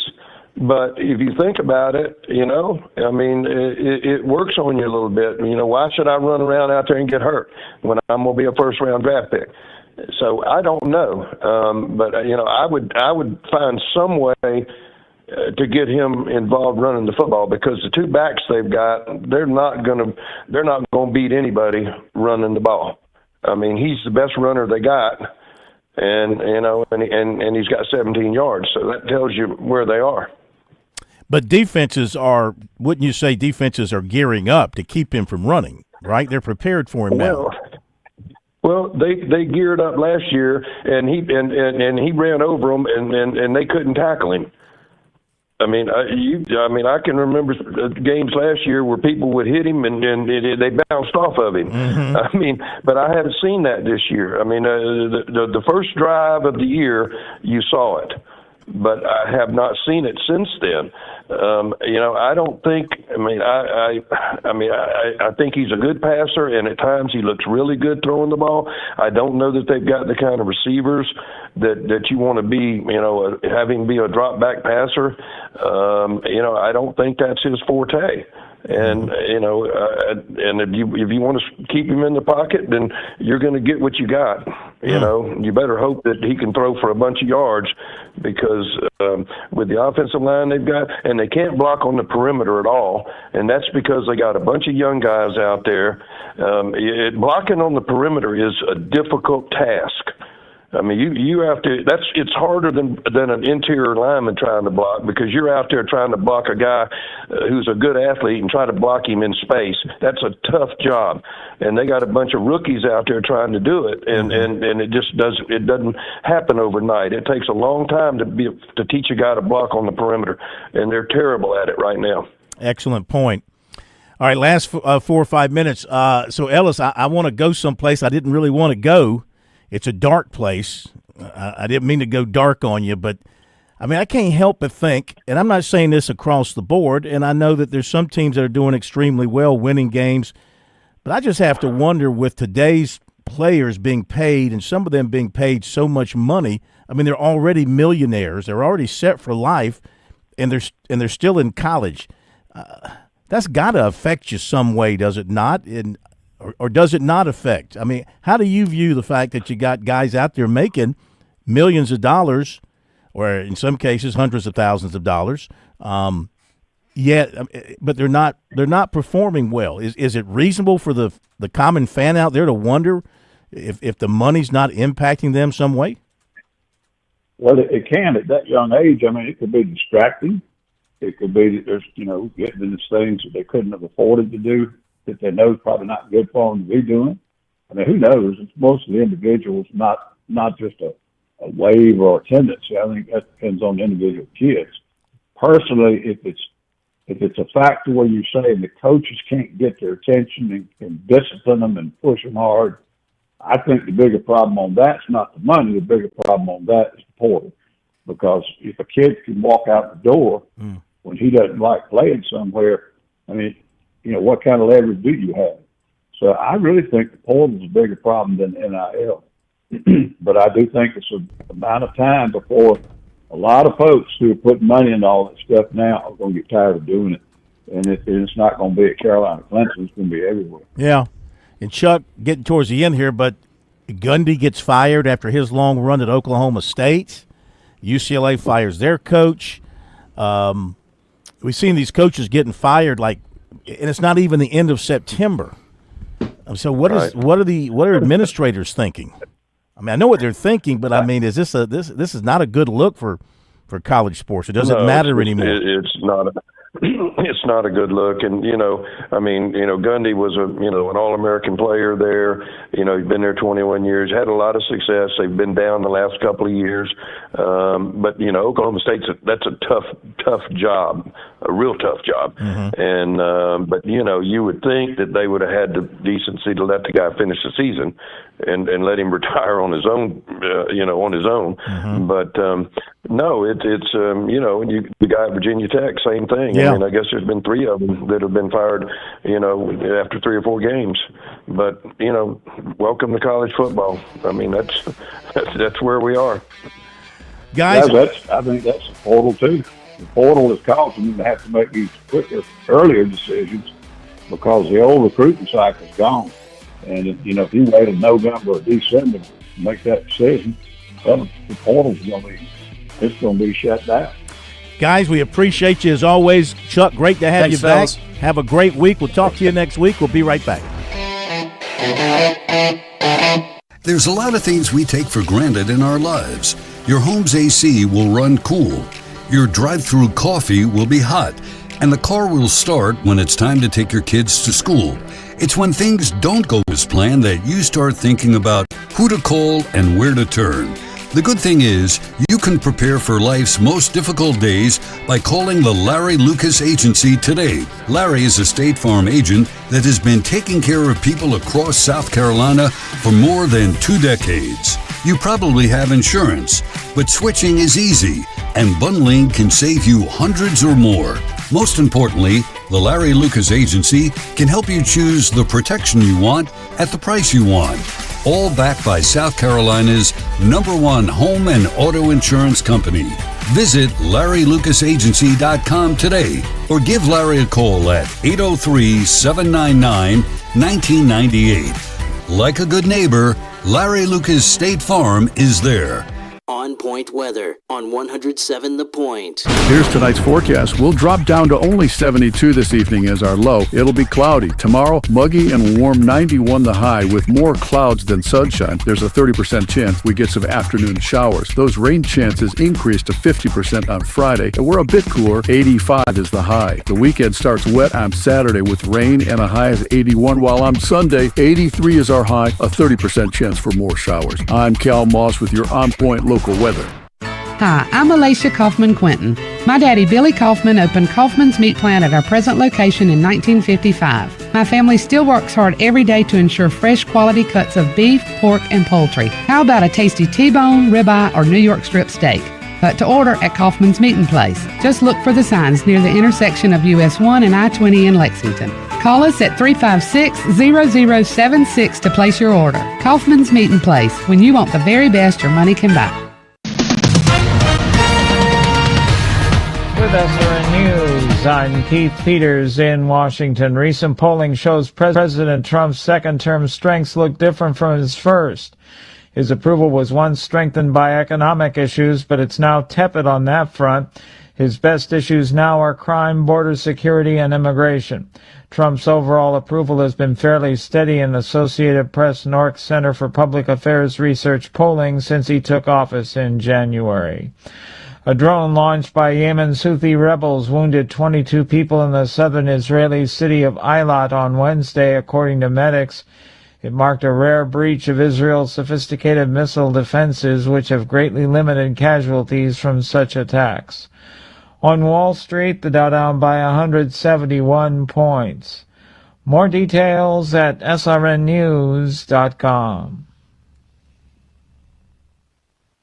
I don't know too many folks out there who love paying taxes, but what about getting tax credits? That's appealing, right? My buddy Ken at Broker Solar is in the tax credit business. How would you like a solar battery that helps do 2 things? First, it serves as an instant generator the moment the power cuts out, and it doesn't even require gasoline. Secondly, it lets you take some control back from the power companies. Yeah, you can use solar power during the peak hours when your power company wants to charge you the most. Oh, and that tax credit on solar batteries, you can get a 30% tax credit right now. This is a phenomenal time to reach out to Ken. He'll come out to your home or your business. He'll give you a comprehensive free estimate, answer any questions. Solar isn't free, but you need to take advantage of those credits when they do come around. down. Call Ken right now. Save on a solar-powered battery. Online, find him at brokersolar.com or just call Ken, 807-7417. That's 807-7417. Broker Solar. Rain and chimneys don't mix well. This is Drew from ChimSpector, and we understand this all too well. Water exposure can cause serious damage to your chimney, but we've got just the solution for you. A top-to-bottom comprehensive inspection. Embrace chimney waterproofing and safeguard your home from potential leaks. Give ChimSpector a call at 803-859-5858 or explore our range of services at chimspector.com. We're your partner in the battle against chimney damage. That's ChimSpector at 803-859-5858 or online at chimspector.com. Ronald Reagan once said, "Man is not free until government is limited." In South Carolina, our spending is up 59% in 4 years, and we are not free. Where's the money going? Not to roads. You all know that. Not to schools. We're 42 out of 50. I'm Ron Reddy. Go to dogesc.com and join the revolution to cut spending, cut taxes, and return the money to the citizen. Paid for by My Voice SC. 2 Office Park Court, Suite 103, Columbia, South Carolina, 29223. Hey y'all, it's Ted from Flight Deck Restaurant. We're introducing Friday Night Prime Rib Special. Our great chefs at Flight Deck Restaurant have created a great prime rib dinner special, which includes a 10-ounce slow-roasted certified Angus beef prime rib dinner, served with 2 sides of your choice for only $22.95. And if you mention "We Love Flight Deck," you get a free cookie or a soft drink with your meal. So come see us at Flight Deck Restaurant to enjoy a delicious slow-roasted prime rib dinner. While you're here, check out the new and improved arcade with over 33 games. We at Flight Deck Restaurant thank you, and God bless. Want to hear my success story? I'm Fran Halloran, the money coach. I'm celebrating a decade of partnering with The Point. It's one of the best decisions I ever made. I've used The Point to significantly grow my small business. It started with a meeting with Kevin Cohen. Do you own a small business? Are you on a limited budget? No problem. Reach out to Kev at 563-8558. Get a customized plan and start your journey to business growth with The Point today. Success is one call away. Take the leap.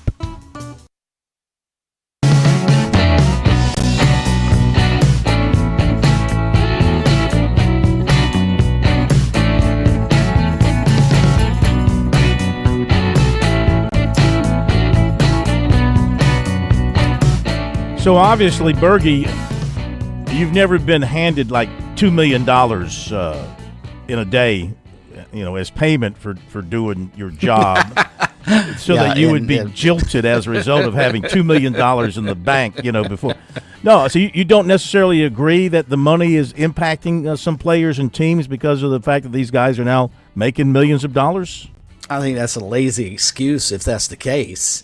Because, you're being paid to do a job. Regardless of what you get paid, you are now a professional, and a professional shows up and does his job, his or her job. So, no. Carson Beck's making $4 million. Doesn't look like it's bothered him any. Well, I said there's some Miami. Places where when you're winning, but we're asking guys who are 17, 18, 19 years old, right, to be able to handle. And I know you could say, well, we send 18-year-olds off to war. They can handle it. And I get that. But we're asking them to, live a life that many of them never thought they'd be living at this stage of life, 17, 18, 19 years old, and the pressures that come with that. And it's like, and if it starts going bad, it's like, what the heck? I'm going to get out of here at the end of the year. And I think Ellis is right when he talks about the transfer portal, John, being the greatest culprit to all of this. I would agree with that. It's such an easy off ramp for so many guys, right? I think that is worse than the, and I don't even want to use NIL money, pay for play money, because let's be honest, that's exactly what it is. And it was interesting. I'm pretty sure TigerNet had the story, and I thought it was fascinating to read. They've done, David Hood and those guys up there have done a really deep dive since they've got the off weekend of Clemson's offense in particular, and also on their defense. And I think it was David said he was sitting beside an NFL scout. And if I'm wrong about the source, I apologize, but the story still holds. He was sitting beside an NFL scout, and the NFL scouts are now looking at college athletes a lot differently because of what you just pointed out. Are they loafing when they're making $3 million, $4 million, $5 million? If that's the case, then that's going to hurt them when they get to the NFL, because what the NFL is now doing, as opposed to just evaluating these players on their athleticism, their ability to play football, they're also judging their effort now that they are being paid NFL money. And so if they can't handle it at this level, are they going to be able to handle it when the money increases even more going to the NFL level? Absolutely. And I thought that was a fascinating thing that I'm not sure players, I hope somebody's talking to them about this, because one of the guys was calling the Clemson defense's effort lethargic and as bad as they've ever seen it. And so, I mean, if that's what they're doing, hoping they can protect themselves to go to the NFL, they may be in for a rude awakening. Well, they're supposed to have people in their organizations involved in the NIL sphere that is supposed to advise them and help guide them through all this and make deals for them. You know, I mean, there might be deals out there being done. I'm sure there are multiple players. Just using South Carolina, for example, because I live in the South Carolina the Columbia TV market. The only Gamecock football player I've seen doing television commercials is Lenore Sellers. Right. I've seen him do a car commercial. Just saw him. He did a Dr. Pepper commercial. I've seen him on billboards. Certainly others have got some deals, but I'm not seeing them. Maybe they're out there in some other fashion. But back to Clemson and the woes of their offense, and Garrett Riley's not getting a pass from people because, I mean, he's a highly paid guy. And talk about having a bunch of money. He's a highly paid guy. He's been there 3 years. People expected a lot more. It's not happening. And he met with the media yesterday at Clemson to talk about it and take questions. Garrett, as you look back on the Syracuse game, just kind of big picture takeaways for a lot of yards but not a lot of points. How does that kind of go down in your head? I feel like it's hard to do, to move the ball like that, and obviously the name of the game is points, and we gotta find ways to certainly score and be much better at that. So, I think there's some good takeaways. There's some positives certainly that we just got to build on, and certainly in a bye week where it's kind of reset mode anyway, and kind of starting fresh from that standpoint, starting tomorrow with our guys, with the full practice. So, yeah, at the end of the day, we know we have to score more.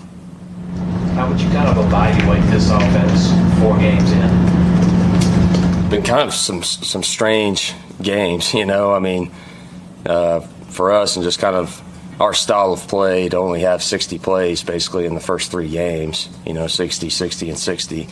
And then this game you get a lot more plays and you're kind of in a hole and you're playing catch up and all that the second half, and kind of had to go almost 2-minute mode in the third quarter just because of the style of game it was. So it's been tough from a rhythm standpoint, I think, with some of the just situations that we've put ourselves in collectively as a team. So I mean, some of that's hard to say right now, but we certainly just, got to keep chipping away at the execution and the toughness that our team needs, and that's what we'll be fighting for this week in a bye week for sure. Garrett, Dabo has said that there have been a lot of layups missed by Cade, and I'm just wondering, as you evaluate the 4 games and you see the frequency of open receivers that have, I guess, schemed open, and Cade's not seeing them, evidently, how much of a surprise is that, and how do you help get him out of that? Yeah, I mean, that's the challenge for us as coaches. You always want to put them in the best position possible, and I think just the reality is the way in which we've come up short as a team in some of these games thus far has probably affected us too much. So I think that's been a message for me with Cade and certainly with our side of the football is like we've got to learn to have more of a short-term memory. You know what I mean? And that's easier said than done. I mean, this has been an emotional, few weeks with just the style of games that we've had and coming up a bit short. So, you got young people and you're having to battle through all that together. And, that's what I told our guys yesterday is like, we're going to have y'all's back no matter what. And we just got to find ways to keep swinging and learn from this and really apply the short-term memory mindset of just moving on quicker, and I think just if we do that collectively and don't let one bad play or one negative play kind of compound as the game goes on, then I think we'll be in a much better spot. Is the call to go with Vizina, is that your call, Dabo's call, collaboration, and how close have y'all been so far to? I think always those sort of decisions are a collaboration, but no, we haven't been close to that yet. And kind of going back, I went back and looked at a lot of Cade's 2024 highlights, and there was that one throw to Cole Turner against Stanford where inside linebacker kind of comes on what looked like maybe a stun or a blitz. Feeder set, hangs in there, throws a strike. Haven't seen that a lot this year where the mechanics are really good. He doesn't flush himself. Even Saturday, there were times when the pocket was clean, but he got happy feet. Is that fixable in season? How do you help him with that? Yeah, I think so. I think you just got to keep pointing it out and working that and trusting and showing him the times where he has done it, because there has been times where he has stood in there, this year and has made some good plays within the pocket. But you just got to continue to have trust and up front and where your eyes need to be and just really basic routine stuff and what we require at the quarterback position. So, again, I think a lot of times maybe some bad things or some inopportune stuff happens in the game and you just kind of let that linger too much. And that's just kind of what I've seen, at times with him and just our offense in general is we got to move on quicker. Like we really got to have that short-term memory. The Sports Talk Recruiting Report is sponsored by Seawell's Catering.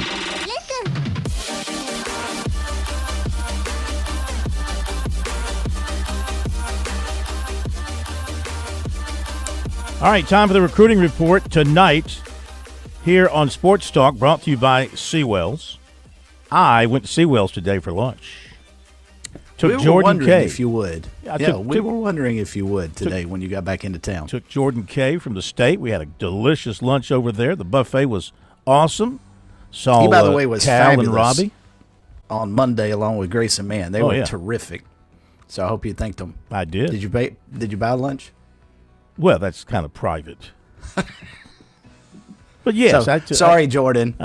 Maybe one day. I took care of the young man who's getting married. Excellent. Well, not till 27. He's engaged, but not getting married till 27. Good for him. Yeah. Okay. Yeah.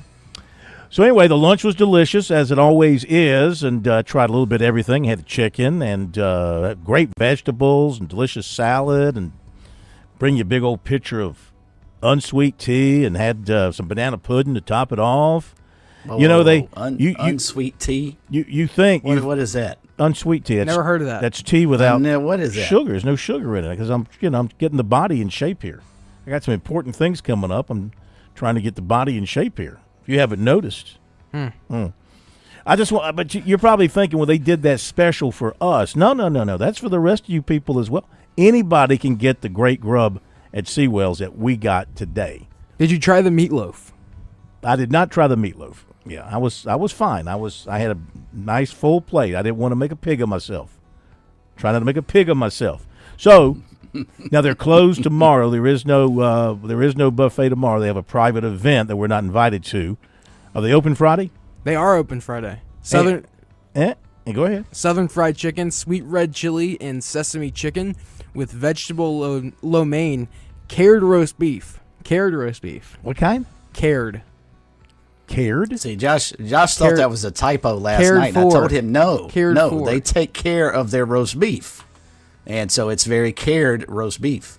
Is that really a name? No, it's carved. I think it should be carved. It's definitely it definitely is a typo. I just told Josh this is Seawells. They take great pride in their roast beef. I got They you. take great care Carved of their roast beef. That's good. I might hit it back again on Friday. Yeah. And baked flounder fillets. Nice. That's a great menu. At Seawells, they only have 2 eyes. Other places can't confirm it, but Seawells.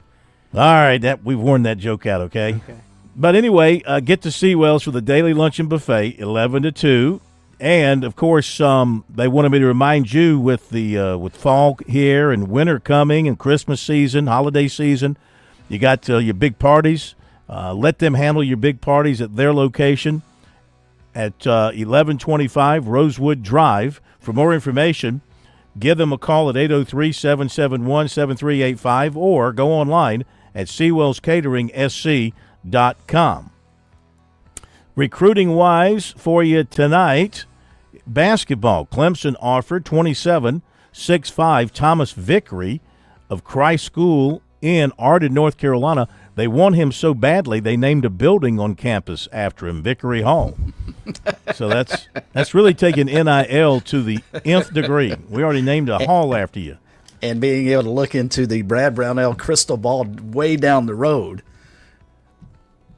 Yes, I got you. Yeah, planning in advance. Mm-hmm. Yes. He's from Palo Alto, California. He was in for a visit last weekend. He also has offers from Wake Forest, Tennessee, Mississippi State, East Carolina, Ohio, and Coastal. Tigers also offered 27-6'5" Marcus Curry Jr., Loganville, Georgia. He was in on Saturday. USF, Tennessee, Ohio, Florida State, Xavier, Georgia State, Kennesaw State, Eastern Kentucky have offered him. 26-6'4" Kelsey Andrews of IMG Academy, reportedly scheduled for an official to South Carolina this weekend, according to basketball analyst Dushan London. Maybe that's Dushan. She also has taken official visits to Auburn, Mississippi State, LSU, and Virginia.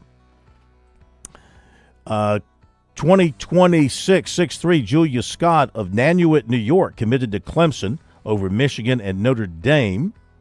Football, 2028 defensive tackle Charles Ivey, 6'2", 285 of Charlotte, plans to be at South Carolina Saturday, as does 28 receiver Teru Davis of Somerville. South Carolina is making a strong push for 27 offensive tackle Junior Saunders, 6'5", 280, Woodbury Forest, Virginia. He was in for a camp in the summer and also for a visit in the summer, got to meet with Lonnie Teasley and Shane Beamer, and he says that they're communicating with him a lot, and they send him a lot of graphics, they send him a lot of messages, they talk to him a lot, so he's getting a real strong feel from South Carolina. He's not been to a game. He plays a lot of his games on Saturday, so it's making it hard for him to get to college games. The only game he's been to this season was the Virginia Coastal Carolina game in Charlottesville. Clemson is moving more slowly with him. They haven't offered. He was in for a spring practice back in the spring. They do talk to him a good bit. He hears from Coach Matt Luke and his assistants, and so he has a good feeling for Clemson, but no offer there yet.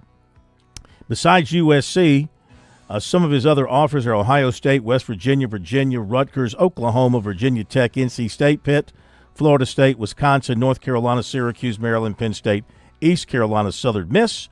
And he said along with USC, Tennessee, Virginia Tech, Virginia, Oklahoma, Ohio State, West Virginia, and NC State are some of the other schools that he is thinking highly of at this point in his recruitment.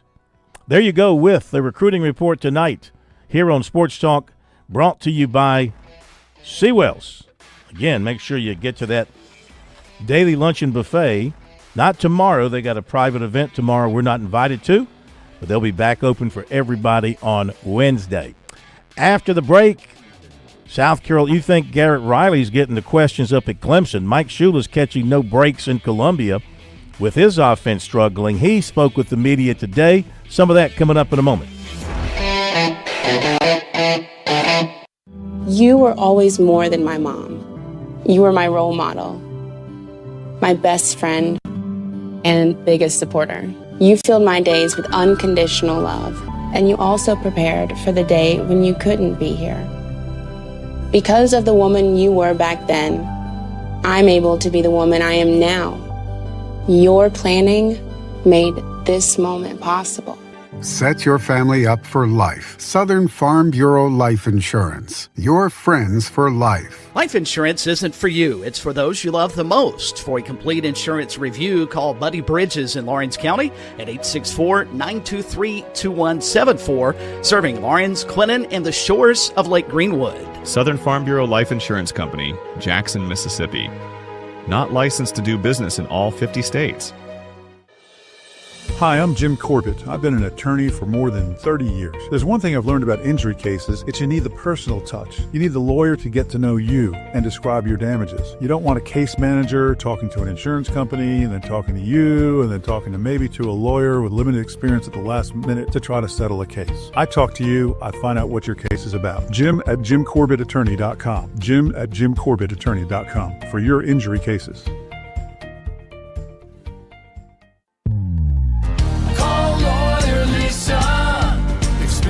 The difference. Hi, I'm Lisa Hosteller-Brown. Did you know your will is designed for your assets to pass through the probate court? If you want to keep your loved ones out of court, a revocable trust is a great place to start. Visit lawyerlisa.com for more information and to see how we can help. Call Lawyer Lisa. Experience the difference with Lawyer Lisa. 7511 St. Andrews Road, Irmo, South Carolina. Straight Up Sports is simply all sports, all the time. Straight Up Sports is a collection of retired and award-winning sports writers and sports broadcasters from around South Carolina, like Bob Gillespie from the State Newspaper, Scott Kiefer from the Greenville News, and Mark Sturgis from ESPN Upstate. Straight Up Sports is about the stories, just like the days gone by with no editors nor managers involved. Check us out on Facebook or Twitter or online at straightupsports.net. When South Carolina's best high school football players take the field at the Touchstone Energy Cooperatives Bowl, they're backed by a powerful team of their own. As proud title sponsors, your local co-ops celebrate more than just a game. It's a tradition where talent shines, where teamwork matters, and where community spirit takes center stage. Don't miss the 78th Touchstone Energy Cooperatives Bowl, December 13th at Doug Shaw Memorial Stadium in Myrtle Beach, powered by your electric cooperative. Hi, Phil Kornblut here with our good friend George Bryan III, heard every Friday night on Birdies, Bogeys, and Biceps right here on Sports Talk. George, the Tsunami Bar, a very valuable tool for golfers. Why is that? Well, the first thing that I say is the tempo. It's the only tool out there that allows the study of tension right from the first grab to be expressed, and rhythm and tempo is what makes the bar work, and it gives you something awfully special to keep those hands soft and get that rhythm going. Learn more about Tsunami Bar technology by clicking on the digital ad on our website, SportsTalkSC.com, and save 5% by purchasing online using the promo code BBB5.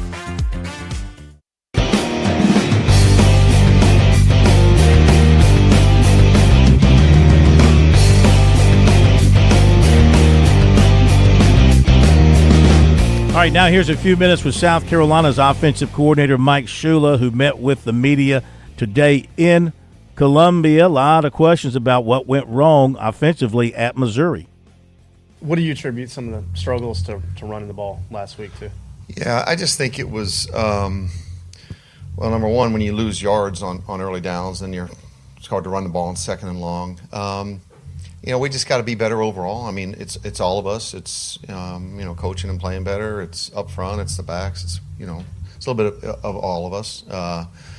It's frustrating because we had drives where we were moving the ball and got the ball in the end zone, and we had drives where we were moving it and foul on the goal line and lose yards, and so it's just overall just.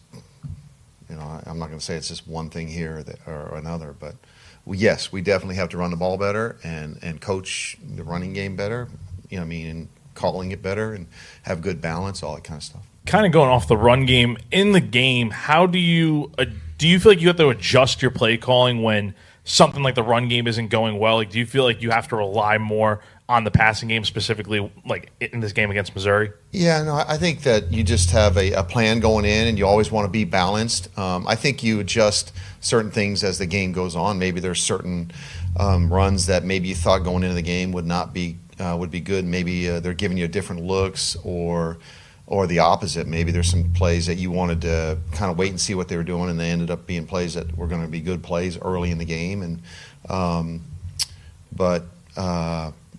again, you want to have good balance, and it's cliche like I know it kind of gets boring but if you kind of stay ahead of the chains and you stay out of the long yardage situations, and then all that stuff ties in better, the pass and the run. So what is your evaluation within the last 3 games of how successful the passing game has been, with receivers being able to get open and make plays for the offense? Yeah, I think at times we had some big plays the other night. It was really good. I mean, I think all of us, when you look at it, you're like, wow, there's some really good stuff right there. Guys running by people for big plays, guys getting open on zones, and guys taking short passes and getting yards after the catch. Just got to see more of it. Mike Linares talked after Missouri about some of the sacks and said, I've got to be better there. I got to know when to throw away. I guess my question is, how difficult is it to find that line to where it's like this could be the play, but you also got to know you've got to get rid of that ball? Yeah, it's hard. It's hard with a guy that I think we may have talked about this before, and yeah, you just can't. The number one thing is, and he knows this is not. You just can't end up in second and long if you're going to throw it on first down. I think we threw it a little bit more on first down in that game and had some really good plays. And it was back-to-back plays. We had one really explosive, and then the next play we run down inside. And yes, he does know that. And but you also, as a coach, there's a couple other plays too where he scrambled it out and ended up with a 3-yard loss on a sack instead of just throwing it away. But I think you can't take the freedom away for him to have the ability to make somebody miss in a one-on-one situation, even if it's behind the line of scrimmage. And you have to be careful as a coach telling a player, hey, don't do this, and then all of a sudden you're applauding him when he does what you're not telling him to do, but he breaks the tackle and runs for 30 yards. So it's hard. It's a fine line. But we try to, obviously coach up the rest of the play where maybe we don't put him in that situation where he's got to, see if we can get the ball out on time and get guys open and stuff like that. Okay, some comments from Mike Shula, USC offensive coordinator.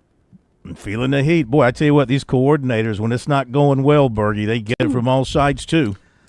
Well, and understandably, when you have a South Carolina team that can't run the football, when you have a Clemson team that their quarterback is not producing the way everybody anticipated, I think we're in a situation where we're still, as fans, we're a little unsure, can we criticize the players? So the easy target is always the position coach. And that would be Mike Shula and Garrett Riley right now. They are between the crosshairs, there's no question.